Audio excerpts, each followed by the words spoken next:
Bismillahirrahmanirrahim. Ustadz, berdosakah saya ketika membohongi ibu soal nilai kuliah saya?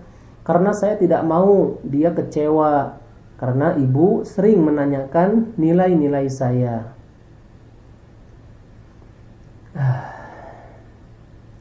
Jadi yang namanya kebohongan itu identik dengan dosa. Tapi hanya ada 3 kebohongan yang tidak digolongkan menjadi dosa atau berbuah dosa. Ya, 3 kebohongan yang tidak termasuk dosa adalah: 1, bohongnya seseorang demi menengahi, menyatukan, mengakurkan 2 orang yang sedang berseteru. Nah, ini boleh. Ada tetangga kanan kiri kita sedang kurang akur. Nah, kita berbohong kepada mereka berdua demi menyatukan, itu boleh, bahkan bagus. Bohongnya malah dapat pahala.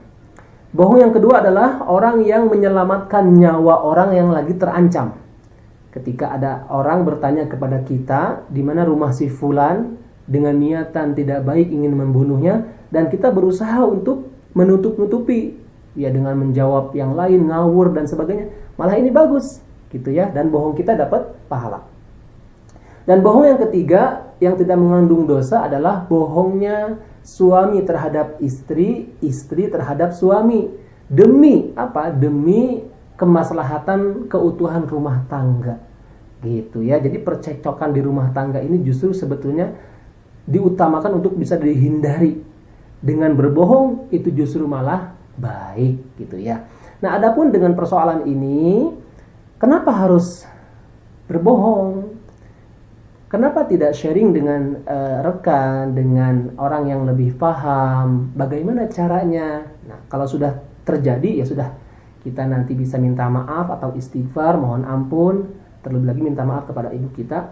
Namun yang lebih tepat adalah 1, ketika kita ditanya ibu kita, jangan harus berbohong, tapi arahkan dengan yang baik. Misalkan gini, ibu sering menanyakan kepada saya tentang nilai-nilai saya karena khawatir saya nilainya jelek dan sebagainya.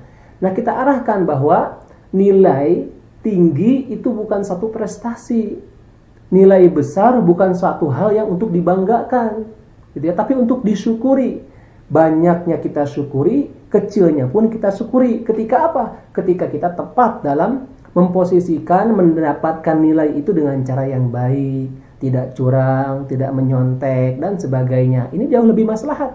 Karena keberkahan ilmu, keberkahan nilai jauh lebih utama dibandingkan besarnya nilai tersebut.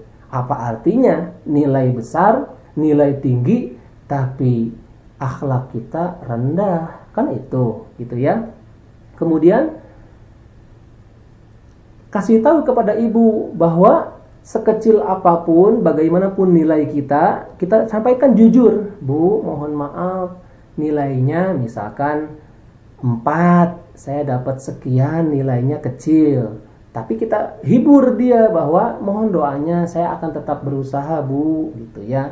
Mohon ridhonya, berapapun nilai yang saya dapatkan, semoga Allah ridho dengan upaya saya, karena saya sudah berusaha semaksimal mungkin, jujur, tanpa ada kecurangan. Itu jauh lebih hebat daripada ketika kita mengidam-idamkan nilainya besar, bagus, dibangga-bangga, tapi ternyata dari hasil yang tidak baik. Begitu ya.